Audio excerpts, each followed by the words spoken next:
श्रीमद् करुणा सागर महाराज की जय। कैवल धाम की जय। श्री अभिचौराजी महाराज।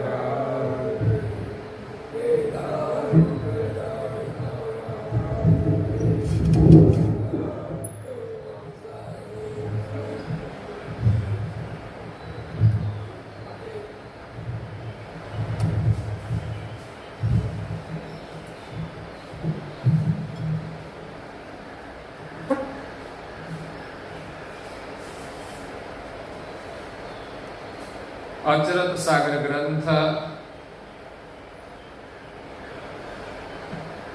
पूज्य श्री अचरत बा रचित जनमुख उच्चरण प्रतीत को सकृत सिद्धांत स्कंद 10 चौपाई नंबर है 1।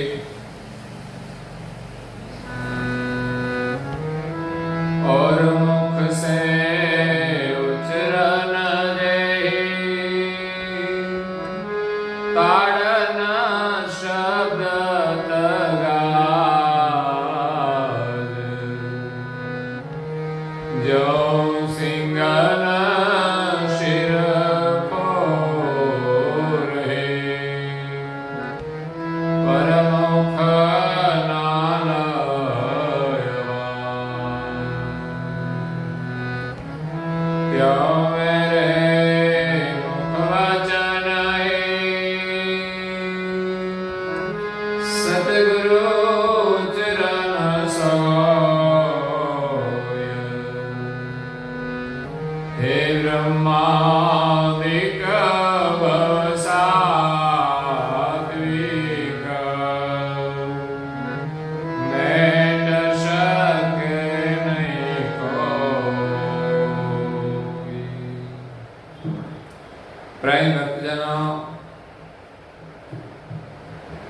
ज्ञान संप्रदाय के आद्य स्थापक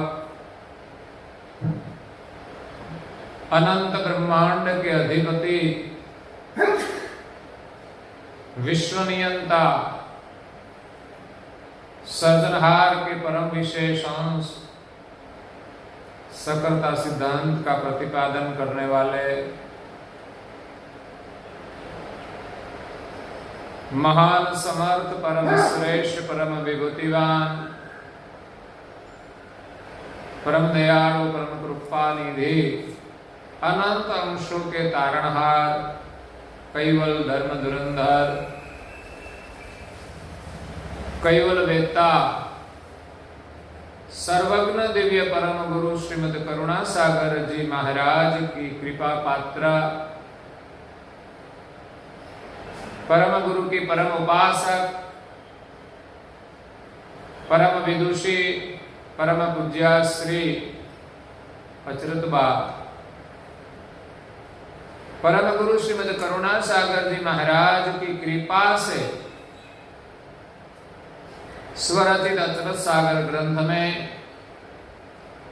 जगत के जिज्ञासु और मुमुक्षु अंशों को ज्ञान बोध देते हुए कहते हैं 10वें स्कंद में जनमुख उच्चरण प्रतीत को ये पूरा ग्रंथ सकृत सिद्धांत के अनुरूप है। विश्वनियंता जो सर्जनहार है उनके सिद्धांत के अनुसार ये सब वर्णन हो रहा है, जिसमें विशेषता सकलता सिद्धांत की चर्चा है। जनमुख उच्चरण प्रतीत को परम गुरु जी ने तो अगाध बोध दिया है, फिर भी सर्जनहार का ज्ञान सिद्धांत की समझ दूसरों के मुख से उच्चारण करने से भी लोगों को विश्वास बढ़ता है, दूसरों के अनुभव से प्रमाण मिलता है कि ये बात सही है। ऐसे तो कोई महान पुरुष भी कुछ कह जाए फिर भी दुनिया मानती नहीं, लेकिन उनका समर्थन करने वाले कोई होते तो जरूर विश्वास आता है। ऐसे पूज्य श्री नारायण दास जी महाराज श्री ने भी परम गुरु की कृपा से ज्ञान का उच्चारण किया, और यहाँ पूज्य श्री अचरत बा ने भी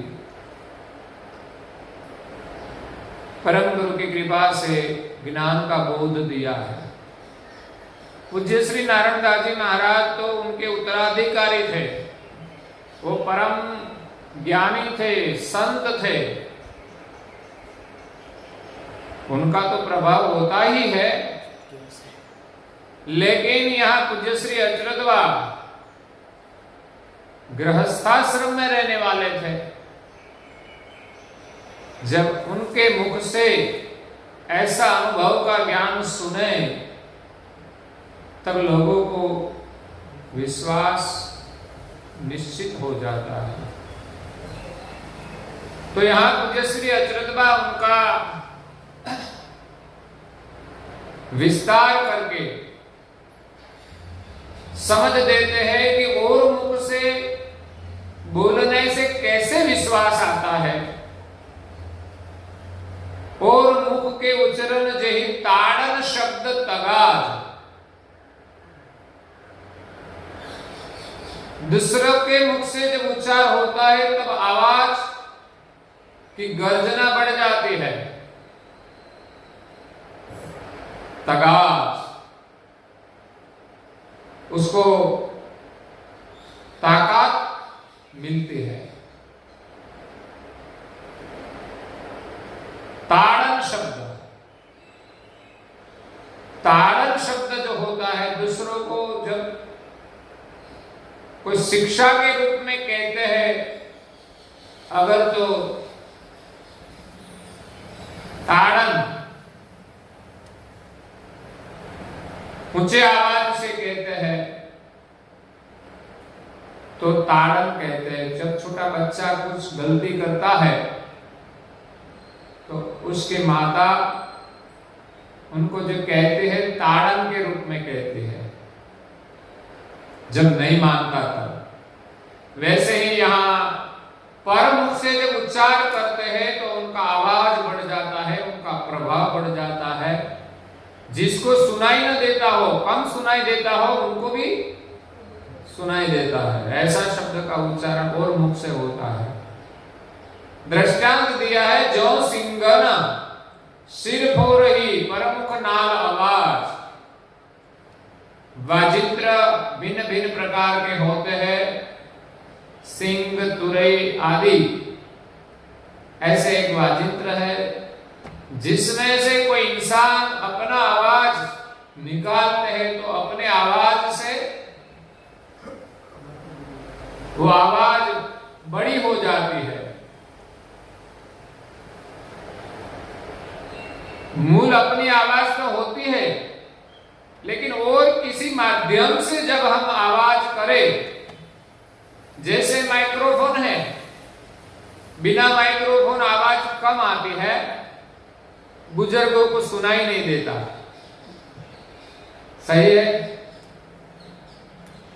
इसीलिए तो ये माइक रखना पड़ता है, नहीं तो यहां कितने लोग हैं। लेकिन ऊंचे आवाज की जरूरत है, तो इस माइक्रोफोन के माध्यम से आवाज बड़ी हो जाती है, सुनाई देती है। वैसे ही अचरत बा कहते हैं कि और के माध्यम से जब कहा जाए तो उनका आवाज बड़ा हो जाता है। त्यों मेरे मुख वचन ही सदगुरु उच्चरण सोई। इसी प्रकार पूज्या श्री अचरत बा कहते हैं कि समात सदगुरु परम गुरु करुणा सागर मेरे मुख से ये वचन का उच्चार करते हैं। मैं नहीं बोलती, मैं तो वाजिंत्र के माध्यम हूं। जैसे वाजिंत्र है उसमें से आवाज निकलती है, लेकिन आवाज वाजिंत्र की नहीं होती। वाजिंत्र तो सिर आवाज बढ़ाते हैं, बड़ा आवाज करते हैं। वैसे परम गुरु की करुणा से मेरे मुख से जो ये वचन निकल रहे हैं, उनकी आवाज बड़ी हो जाती है, 14 लोग तक पहुंचती है। अनुभव की भी आवाज होती है, आवाज में अनुभव होता है। तो ब्रह्मादिक भव सात्विक, ब्रह्मा आदि महादेव और सात्विक गुण प्रधान विष्णु, ये 3 महादेव भी मेट सके नहीं कोई। 3 देवों को लेकर और कोई भी बड़े बड़े ऋषि हो, मुनि हो, ज्ञानी हो, विज्ञानी हो, कोई भी इस वचन को मिटा नहीं सकते, ऐसा वचन है। कहते हैं आगे,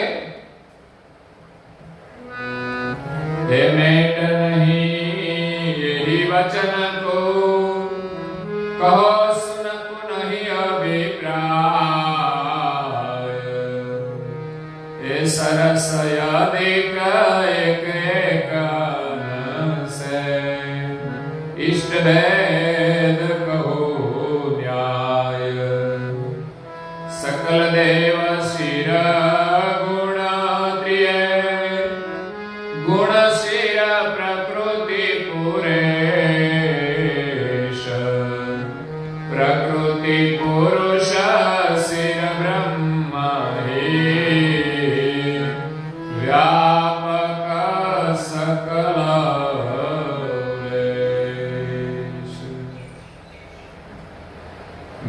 मेटे नहीं यही वचन को।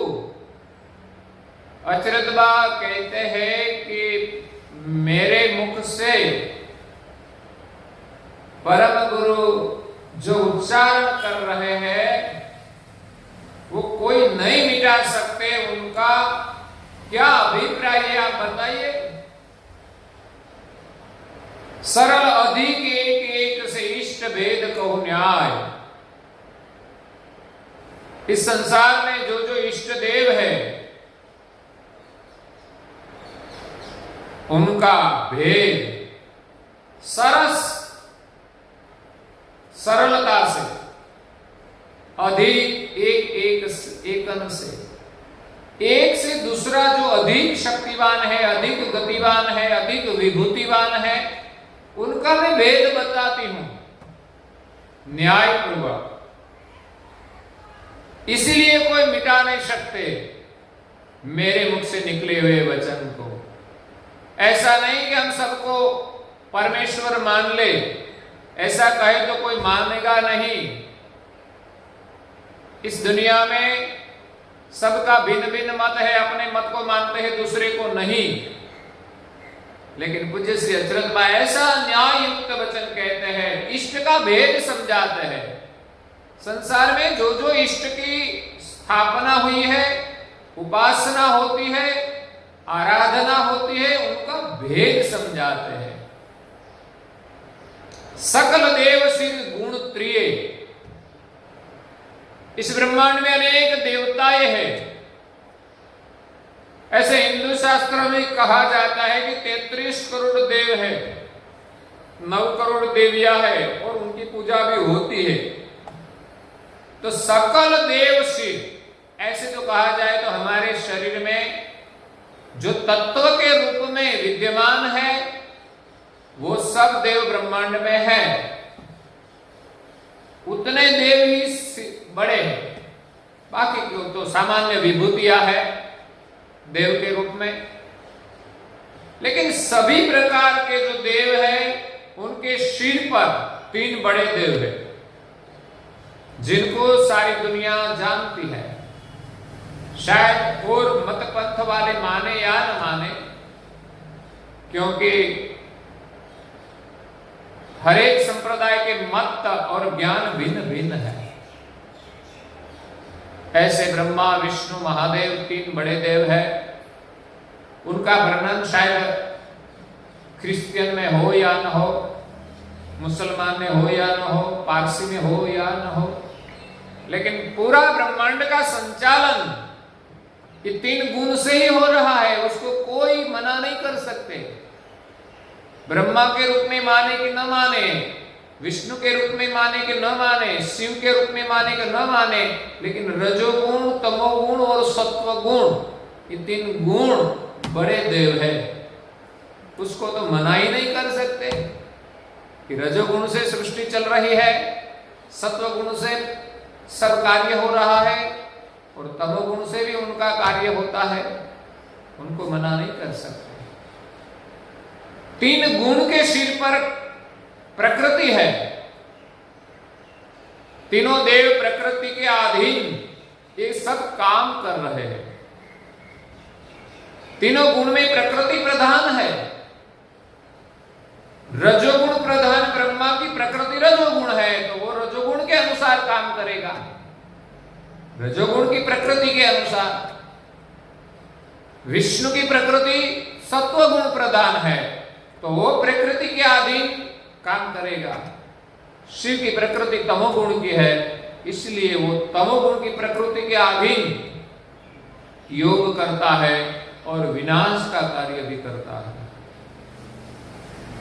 लेकिन उनके तीनों देव के सिर पर प्रकृति है, जिसने सारी सृष्टि का पसारा किया है, लेकिन वो प्रकृति भी स्वतंत्र नहीं है। प्रकृति के सिर पर पुरुष है, जिनका नाम निरंजन है। वो निरंजन भी सृष्टि के कर्ता तो नहीं है, लेकिन इन इष्ट देव का भेद है कि ब्रह्मा भी सर्वे सर्वा नहीं है। हम पुराण पढ़े तो पता चलता है कि कहीं कहीं मुश्किलियां ब्रह्मा को भी होती है। ब्रह्मा जी भी ऐसे कृत करते हैं जो सर्जनहार को शोभा नहीं देता। विष्णु का भी ऐसा कोई कार्य होता है। कभी कभी शिव जी ने भी गलतियां की है, क्योंकि वो सृष्टि के कर्ता नहीं है और सामान्य अंश भी नहीं है। वो बड़े ईश्वर है, उनके पास बड़ी विभूतियां हैं, लेकिन प्रकृति के अधीन वर्तमान करते हैं। कभी कभी उनको भी विपरीत काल लागू पड़ता है, विसर्जन भावनाएं लागू पड़ती है, क्योंकि उनके शरीर में भी ये सभी काल वर्तमान करते हैं। अहम भावना भी वर्तमान करती है। तो प्रकृति के सिर पर आद्य पुरुष निरंजन है और प्रकृति पुरुष सिर ब्रह्म ही। इस निरंजन के सिर पर ब्रह्म है। वो ब्रह्म कैसा है? व्यापक सकल औरेश। इन सभी में 3 गुण, प्रकृति, पुरुष, सभी में ब्रह्म व्यापक है।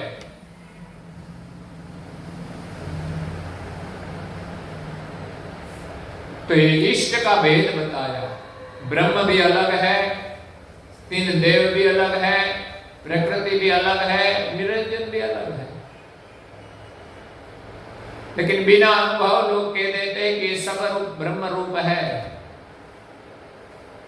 लेकिन ये जो भेद है वो कोई जानते नहीं। और ब्रह्म से आगे क्या है? हे ब्रह्म परम तू कैवाला, छेवट निज गिरधार, हे जिनके शुद्ध संकल्प से कीन सकल विस्तार, हे प्रकृति पुरुष सहित गुण व्यापक ब्रह्म सता, ते सबन के सिर अधिपति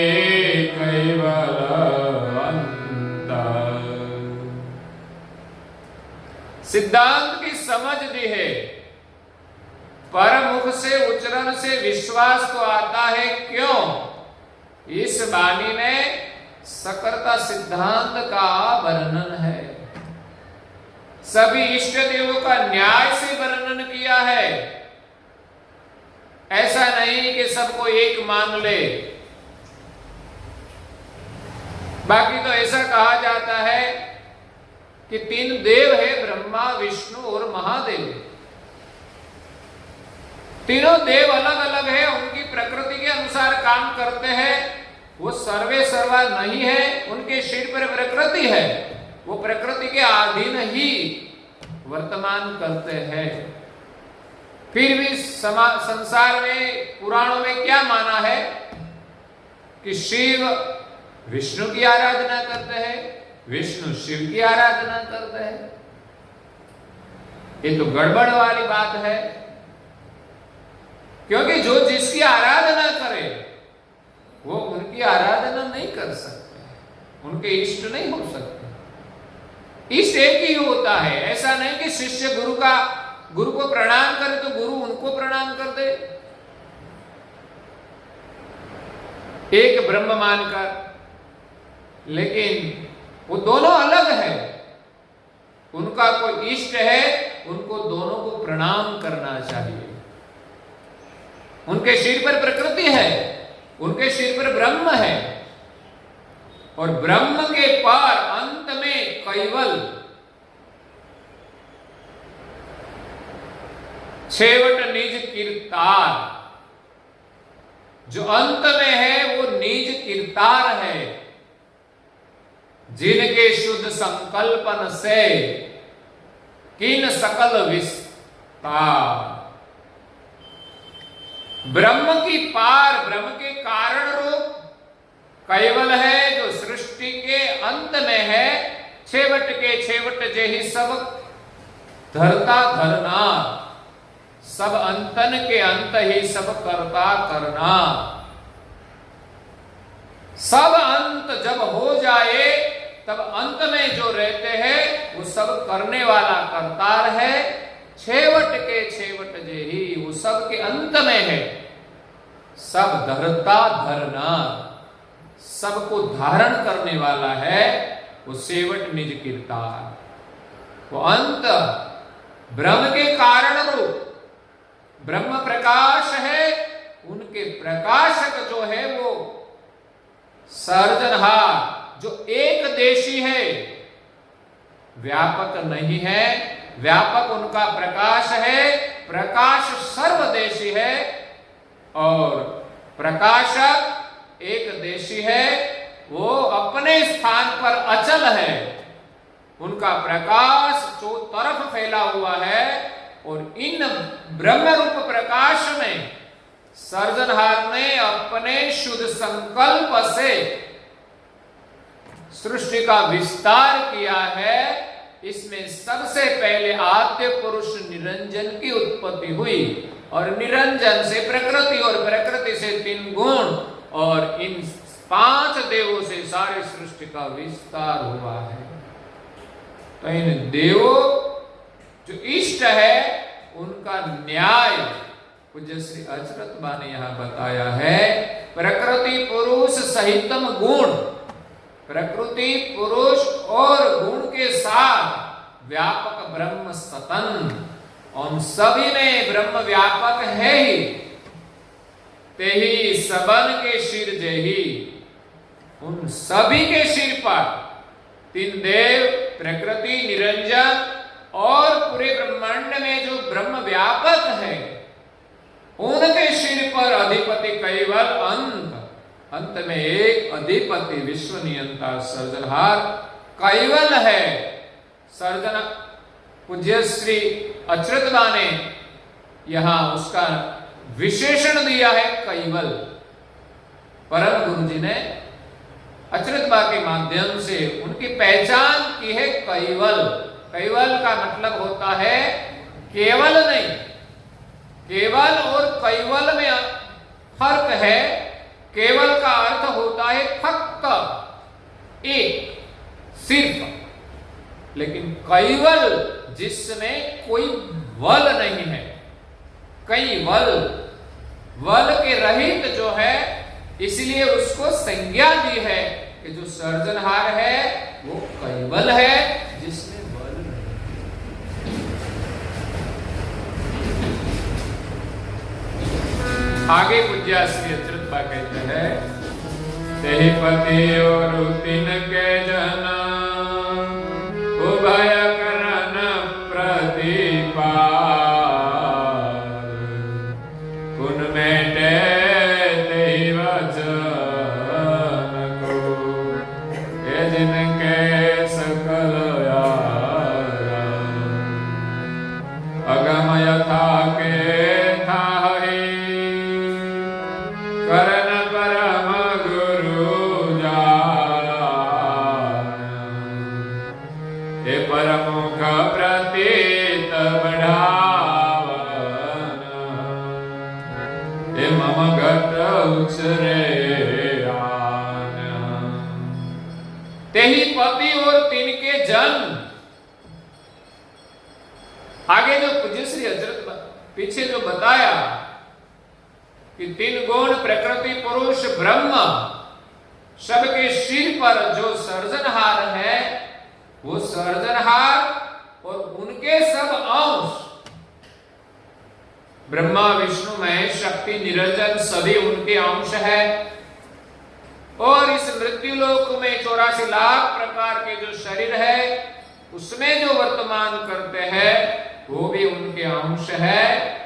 तेहि पति और तिनके जन, वो सर्जनहार और उनके अंश उभय करण प्रतिपाद, दोनों का प्रतिपादन करने के लिए कौन मेटे तेहि वचन को, जिनके सकल आराध। जिस वचन में इस दोनों का प्रतिपादन है, सृष्टि के सर्जनहार और उनके सजाती अंश, इस अंश के माध्यम से हमें सर्जनहार की पहचान होती है। ऐसे वचन को कौन मिटा सकते हैं? पुन मेटे तेहि वचन को, जिनके सकल आराध। सब कोई उस सर्जनहार की आराधना करते हैं कि जिसने सृष्टि बनाई है। जिनके हम अंश है उनकी आराधना सब करते हैं। सभी देवताओं भी उनकी आराधना करते हैं। शिव जी भी स्मशान में उनकी आराधना करते हैं। निरंजन पुरुष महाशून्य में जाकर उनकी आराधना करते हैं। सनकादिक सृष्टि के आद्य से उस सर्जनहार की खोज में उनकी आराधना करते हैं।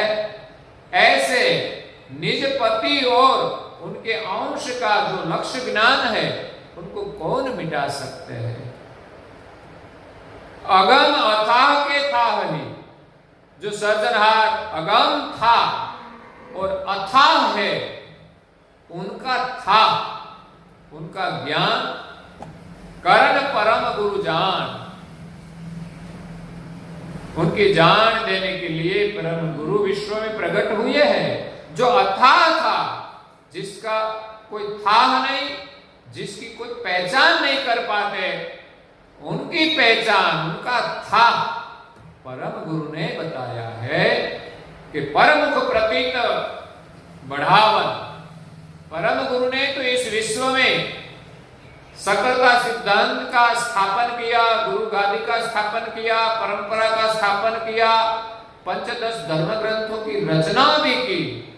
फिर भी परम गुरु के वचन में विश्वास बढ़ाने के लिए परमुख से एक ज्ञान का उच्चारण किया, मम घट उचरे आन। पूज्य श्री अच्युत बा कहते हैं कि मेरे हृदय में बसकर, मेरे हृदय में निवास करके परम गुरु जी ने मेरे मुख से इस सकलता सिद्धांत का ज्ञान का उच्चारण किया है। इसीलिए दूसरे के मुख से उच्चारण करने का महत्व क्या है, वो यहाँ पूज्य श्री अच्युत बा ने बताया। और आगे भी थोड़ा विस्तार से कहते हैं कि परम मुख से उच्चारण करने का महत्व क्या है, तो वो हम कल सुनेंगे। और आज के प्रवचन को हम यहाँ विराम देते हैं। श्रीमद् गरुड़ा सागर जी महाराज की, केवल धाम की।